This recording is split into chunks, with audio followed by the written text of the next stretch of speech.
God, grant me the serenity to accept the things I cannot change, the courage to change the things I can, and the wisdom to know the difference. In this episode of Overcoming Addiction, we will be taking a look at the past year, what we have accomplished, and what's coming up for 2019. Tonight's guests are Domenic DiSario and Suzie Jeselonis. Together, we can make a difference. Here's your host, Paul Hammersley. Welcome to another episode of Overcoming Addiction. I'm Paul Hammersley, and I am also the president of Malden Overcoming Addiction.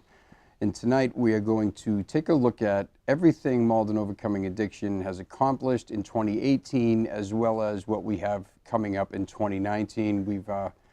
When we look at it on paper, we've accomplished so much. We just thought it would be a nice show to do a year in review. And with me tonight, I have Suzie and Domenic. Hey, Suzie, how are you? MOA member, Domenic, board Hello. member. How are you? So we're just going to start talking about everything we've done this year, just so folks know just what we have going on, and maybe take a look at the future and what's coming up. And first and foremost, I might as well talk about an event that's coming up on New Year's Eve. We do something called Celebrate Sober. And I'll just read a little bit of what the event is. It's Malden Overcoming Addiction would like to welcome anyone that wants to celebrate sober this New Year's Eve. Join us for a safe, fun, family-friendly night of food, music, dancing, and community. And did we mention it's all free? And all donations are welcome. So whether you're in recovery, looking for a fun family event, or just want to let loose on the dance floor, come out to Club 24 in Malden, and we can party like it's 2019. That's what we put out on the website. So, Domenic, let's talk a little bit like why we do it. Basically we had a meeting and we discussed that early recovery, someone that's 30, 60, 90 days on their journey, they might really be struggling, not wanting to come out because their friends still might be maybe using or partying, and that's a really tough spot to be. So we thought it was really important that we create an atmosphere that's inviting for a young person in recovery or anyone early in recovery. Sure, safe place to go. I mean, the toughest part in recovery is the transition from treatment to the real world, and this is a fun, safe place to go for someone in early recovery or in not so early recovery. I mean, there'll be plenty of people in that room with 10, 15, 25, 30 years recovery, as well as some new recovery, and as well as people that are not in recovery at all. You can come out, you can dance, you can eat, or just be around people in recovery. Even if it's hard for you to do anything, it's just better than being alone. Absolutely. And we already know that being in recovery and associating with risky people is so dangerous, and what worse night to do it on? New Year's Eve. That's right. So there could not be any more safer, better environment to start the New Year's off and to stay recovered. That's right. And this is I think this will be our third annual. So we've done it 2 years prior. We've had roughly it averages out to be about 130 people, and it ranges. I've seen 5 years old and up. People bring it's kid friendly, it's family friendly. People come out, just sit, hang out. I know a couple of the counselors come. There's a water bar. You can get any flavored water at the bar. It's just strictly all water, and there's all kinds of different flavors, and there's a raffle, and there's just fun stuff to do. And the family and children added energy to it, and you just lose yourself with everybody there, happy, cheerful, and it really is a great way to bring in the New Year's with a really positive environment surrounding you totally. Yeah, and of all the events we do, this one creates probably the most buzz because New Year's Eve is a very recognized holiday, and I get more feedback on that from people than a lot of our other events, even though a lot of our other events may be better attended and such. But It means a little bit different. yeah, a little different. And also, what I really like about it, because I do the AV for the event, and we actually stream New York City on the wall. We have a projector so everybody can see what's happening in New York, and the lights are going and everybody's laughing. And again, Malden Overcoming Addiction really goes above and beyond to really get the message out that we do recover and you don't have to be alone. And the message behind the message, I mean, with all the so-called bad news out there, deaths, overdoses and such, it's kind of trying to talk a little bit about the other side of the coin where there is recovery and there is still life to be lived and, you know, there's still fun to be had. And I think that's an extremely important message to get out there, not only to the people trying to get sober and clean, but also to the general public.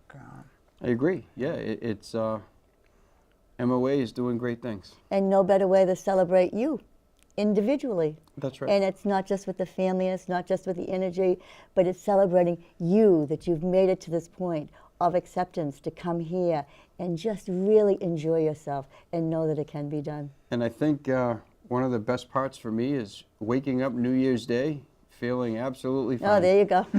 You know, you get up and Quality you of life. get up early and you know, it's nice to have this show and we can smile and talk about some good things. And with that transition, so another event that we did last year that we do every year, it's called #Malden Stop the Stigma Day. So what that event is we ask people to join our online awareness campaign by wearing a turquoise ribbon, posting a selfie, changing your profile picture, and sharing our video on social media. The most important part of the campaign is to wear the turquoise ribbon, take a selfie, and you share it on whether it's Facebook, Twitter, Instagram, Snapchat, and when you're ready to post the photo, you use the hashtag Malden Stop the Stigma so everyone can search that hashtag and see what everybody's doing. And one thing we're educating on stigma, and I did want to say, you know, words can hurt, words can poison, labels can lead to stigma, and stigma leads to discrimination and fear of reaching out for help. Stigma is one of the leading barriers for people with substance use disorder seeking treatment, and Malden Overcoming Addiction does a fantastic job at trying to just keep everyone plugged in on stigma, educating on stigma, and I'm very proud to say that we get in every school system across the city. We get to talk to about 3,300 students. Each school in increments of a half an hour we go to, and the kids are lined up and they have banners and they're wearing their ribbons, and it means so much for this organization to get into the school system, and it's been amazing, Dom. I mean, you've seen how it's been. Yeah, not only do we reach the local population, but it's probably our widest reaching event. I mean, I think we've hit hundreds of thousands of people as far away as Kuwait. The troops. Yeah, so if we look at the social media hits on the various social media platforms, it's in the hundreds of thousands, and that's good to know. And reviewing this year in particular, because we're doing 2018, not only did you do all of that and you reach world cultures and people responded and we had so much notoriety, locally we were down at the tea station and we had all our own groups. And in addition to that, we shared it and had graduation at the courthouse for Stigma Day. That's right. And our graduates graduated, and it was like, wow, the day came full circle, and it was like really powerful.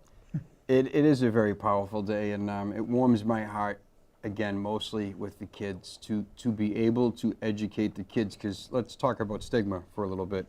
Stigma isn't just drug addiction. It can be, you might be a different color than someone else, you could be, you know, heavier than someone else, you could be whatever it is, you could feel stigmatized and you feel like you don't fit in. You might be the person that sits alone.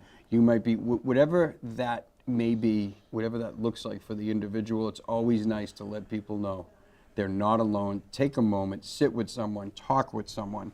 Just take that time. We're all the same, we all need help, and stigma comes in so many forms.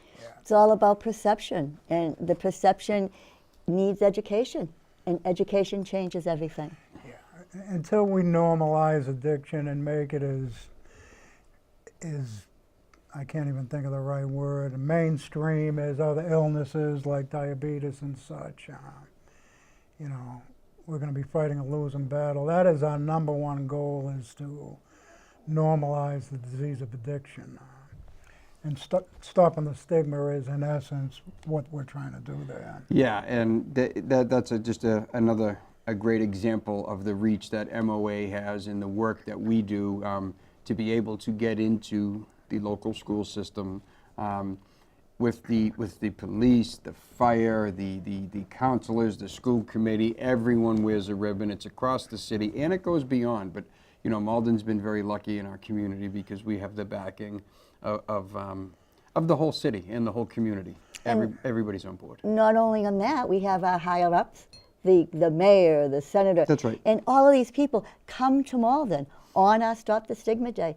And the other great thing about it is that the stigma is not the opioid crisis situated just on that. It's the stigma of video, gaming, the stigma of, just as you said, being alone. I heard on the TV, you know, they were saying, oh, the shame of stigma, and then they were talking about infertility and gaming and all these different things, and I said, wow, because the first thing I expected them to say was the addiction, the opioid crisis. So now we're able to change the verbiage around and make it inclusive so that more people can understand it's a disease and it needs to be treated. I agree, Susie, I agree. And you said something, that you mentioned video, and while we're in this topic, before I move on, I do want to mention that every year the Jim Valenti, Malden High School teacher, he teaches a media class at Malden High School, and the kids put together a video of what they think stigma is, and we get to show that video across the district. Every school gets to see it in every homeroom at 8:30 on Stop the Stigma Day, which is always, I think, it's the Wednesday before the kids go on April vacation. And so just to see the kids put the video together of what they feel stigma is, I mean, this is going in the right direction. You know, we're really, really making some headway, and it makes me very proud to be a part of Malden Overcoming Addiction and everything we're doing. And there's a few more events that we've done last year, but obviously it takes money to do what we do, and we don't really have any money as far as from grants. Nobody is paid, we're all volunteers, so the money that we get is basically from our viewers, our community. We do 2 fundraisers a year, and we raise funds to do all these other events that we do, to buy the ribbons, to have the scholarship program, which I'll get into in a minute, to have a recovery coach program. All the things that we do comes from 2 fundraisers, and I'm going to turn it over to you, Dom. The first one is the Together We Can Comedy Night, which we raise funds that night for our scholarship program. It's our goal that no person living in Malden who wants to live soberly is prevented from doing so by the cost of recovery. Like, we really want to make sure that no one cannot get into recovery because they don't have funding, because maybe they don't have insurance. So we raise money on that first comedy night, and we can take people and put them into sober living. That's what we do on that particular evening. And Dominic, you can speak on that. Yeah, and of course, you know, without the money we can't exist, but that particular event is it's more than about money. I mean, we decided before we even launched the first one, we wanted it to be a local Malden and surrounding community event and allow everyone to participate, all the way from the politicians that Susie mentioned, you know, all the way to the person struggling. We turn no one away. You know, there is a cost for the tickets, but we've never turned a soul away that showed up at that door to get in. And again, we've already alluded to this. It's the flip side of the hopelessness, because Paul mentioned stigma as being one of the major causes that people don't seek treatment, and hopelessness is the other one. You know, that what's the use? You know, I'm only going to go back out, and that type of feeling. So we're trying to generate a culture of hope, and what better way to do it to laugh with 300 people in the room. Yeah, amazing. And I'm going to transition. Susie, I'll give you a chance to talk a little bit after. We do have a video clip. So on top of the comedy night, we just ran our second fundraiser. We added a second fundraiser this year because we really need more funding. We're trying to get grant funded. I'm going to say that probably 3 or 4 times during the show, and maybe somebody watching might just want to help us out, because no one seems to want to take a chance on us just yet, because we're relatively new. We don't have enough money in the bank. I can go on and on. So we've added a second fundraiser, and this year it was the second fundraiser. I think we're gonna do something a little different every year, and this year we decided to bring a rock band in. And we decided to MOA and Kiss Forever to rock addiction, and we did this last month. And MOA, you know, we're really trying to help as many people as we can in our community and beyond during the opioid epidemic. This fundraiser, it raised money for our recovery coach program. Our program is interested in promoting recovery by assisting recoverees identify and overcome barriers to recovery. And we want to serve as a recovery guides and mentors for those seeking recovery. So I do have a video clip. We're going to show that clip, and then we can laugh a little bit and talk about the night, because the night was a lot of fun. But I think the clip might be ready.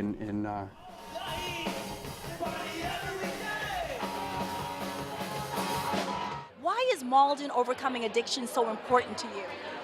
Well, right now, across the country, across Massachusetts, Malden, this neighborhood, any neighborhood in Malden, we are just in an epidemic around opioid addiction, drug addiction, alcohol addiction. So Malden Overcoming Addiction is here to do whatever we can to support young people, old people, families who need help beating this enemy. Good evening, everyone. Again, I'm Mayor Gary Christensen of the City of Malden, and I know Dana and Dom gratefully thanked me for being a part of this cause, but to me, really, it's the other way around. I want to thank Malden Overcoming Addiction for it was them that came to us with the idea that we need to have someone on full-time that is working on this critical issue. And so July 1st, Paul Hammersley began with the City of Malden as the full-time addiction recovery resource specialist. So I know sometimes we come to these, a lot of these events and we wonder to what end. Well, tonight I'm very happy and pleased to tell you that you have made a difference for me and for our community. And if you need proof of what impact, your advocacy has meant to us, the second week in his position, I was at a meeting in the mayor's conference room when someone said, "Can I talk to you after, the meeting?" And I thought for sure it was going to be about taxes or parking or something to that effect, but it wasn't. What they told me is that Paul was making a difference for someone in their family who was in real dire straits. And so, again, on behalf of the community, I really want to say thank you for staying with this, because you have been pursuing this for several years, and we were finally in a position to do something, and this was the first thing that we did. So thank you to you all for doing that.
All right. So with the person in the makeup, maybe we just won't know who that was. Of course we do. Yet another career path, Paul. Yeah. So With hair. With hair. So, yeah, we do what we have to do to raise money. And I will say the community, once again, we were a couple hundred deep. There was about 220, 230 in the room. And You know, we had a rock and roll show, not one person left, and people hung around, and again, they're supporting MOA through whatever we're doing, and just to hear the mayor, and you know, I'd be remiss if I didn't mention Senator Lewis and everyone else that spoke. There is a full-length video of the whole night. It's over 2 hours long, and it's the whole night and everything that had happened and everything that took place. Yeah, to see people in recovery and their young kids out on the dance floor, it was really a great night. It was a great night. And I'll be honest, that was a really good moment for me. I've always wanted to do that, and just to show, it goes to show you that people in recovery can have fun. And people didn't recognize you, like myself. Well, there you go. There you go. So, anyway, both fundraisers were very successful, and you know we've raised some money. So now we have a few more dollars to work on our recovery coach program and our scholarship program, and I'm gonna move forward. There's so many events that we do. We're not going to have enough time, but we also have we had our 4th Candlelight Memorial Vigil this year. This event might be the hardest event that I do every year, because this is when we remember those that we have lost to the disease of addiction and come together to reduce the stigma. And you know, it's important that we do it because we want to honor people and remember them, but it's a tough event, you know, and I think every community does it. Every coalition usually has them. I see a lot of vigils out there, but you know, we do it at Malden High School, and we take some time and just we honor people. You know, I know both of you were there. We had, again, the mayor. Everybody was there, and the police chief comes out, and we have resource tables. And you know, before I make the switch, Suzie, I think you were at the resource table, right? Were you at the resource table? Yes, I was. I was actually at the resource table, and I did indicate to them that I was doing a pilgrimage to the Holy Land, and it just came full circle of the reverence and the outpouring of that night. And it was a rainy night, like God's tears came down, and I received many, many requests taking hundreds of names to the Holy Land in reverence from that night. Yeah, very powerful. And the night starts out, for people to understand, we'd love you to come next year, but we start out on the high school steps, and we march around the high school. We walk, and we usually have someone playing a light guitar, and we walk around the school. We have a little march with a candle, and then we come in, and weather permitting, if it's not raining, we come outside, and if it's raining, we go in the gallery. And you know, our program, we have a set program, and you know, we read the names of people, and we show their pictures, and we ring a bell in just remembrance of those people. And it's a needed event. And along with the remembering of the people we've lost, it also gives the loved ones that have lost these people an opportunity to just be in a room with others like them, and you know, maybe to some degree to see that maybe that loss wasn't in vain. Yeah. And that's a really important messaging that we try to get out there. And we have great speakers. We had a great speaker this year, and we have them every year, of a mother who lost a young, 19-year-old son to a heroin overdose. And you know, I think that part of it is as important as the remembrance part of it. It is, and you know, there's a couple of events I can't get to because that's just a little bit, well, that's about 70% of what we accomplished this year, and I do have a couple of minutes, and I want to talk about what's on the horizon for 2019. All the same events that we do, they're annual, so we're going to continue to do those.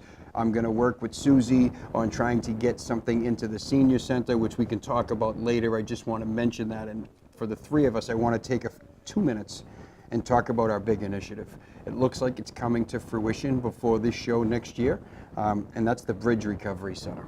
We've been working diligently to try to bring a recovery center here to Malden, and what the recovery center means is it's a place for people to go after they get out of detox. It's a day program where there's no beds, there's no clinicians. It's just a place for people to go where they'll have access to you know, there could be job training, there can be yoga, there can be Cambridge Health Alliance with medical assisted treatment. Cataldo Ambulance will be doing Narcan trainings. There's going to be ABCD with food and job placement and potential housing. There's going to be if I didn't say computer classes, all of these things, and resume building. It's going to be a place for people to go to try to get back on track, to get back into the working world, and ultimately it's a safe place where people can go and be around other people recovering.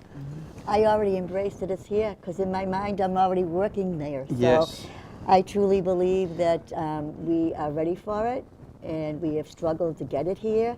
And the recognition, the new legislature that has been passed has been very positive, that their need is there, their recognition is saying, yes, you can, and together we can. Yeah. And alongside of with the remedial stuff, we will have recovery coaches in there to help people through any type of rough spot That's that right. they may be going through on their path to recovery. And on this topic, again, I can't not mention a couple of names because Senator Lewis and Mayor Gary Christensen have been our champions just to get us in the spot that we're in, to be able to be looked at from DPH, the Department of Public Health. Without the support and the guidance from them, we wouldn't be where we're at today. And again, kudos to Senator Lewis and Mayor Christensen. There's a lot of things that have to happen. The proposed location, that so people can understand, is on Commercial Street. It's down across from Panadosi's in the WIC building. We'll be on the second floor if it all goes right. There's 4,500 square feet. We're working on that right now as we speak. I was in a few meetings last week, and things are pushing in the right direction. And now the money from the state level was put in for 5 recovery centers across Massachusetts. Malden is going to hope to be one of them. Everyone across the state will put in for these recovery centers, and the Department of Public Health will take a look at the map and see where it's needed the most, and they'll go from there. And we're just really hoping that we're going to be chosen, and we're confident on the work that we've done, that next year at this time we will have the Bridge Recovery Center up and running along with the other 10 that exist. And the last fact I want to say about the other 10 is that crime is down and overdoses are down in all those communities with the Bridge Recovery Center there. This show, again, I'm just about out of time though. I just want to thank the both of you for coming on, and I'm going to go out the same way I always go out, and I just want to say that if you're struggling and if you need help, please contact Malden Overcoming Addiction. We can be there for you. You can reach us on Facebook. You can get us on Twitter at Malden Overcomes. You can email us at maldenovercomingaddiction at gmail. The website is maldenovercomingaddiction.com. And again, if you're struggling, if you're hurting, please just give us a call at 781-838-2203. And until next month, thanks for watching.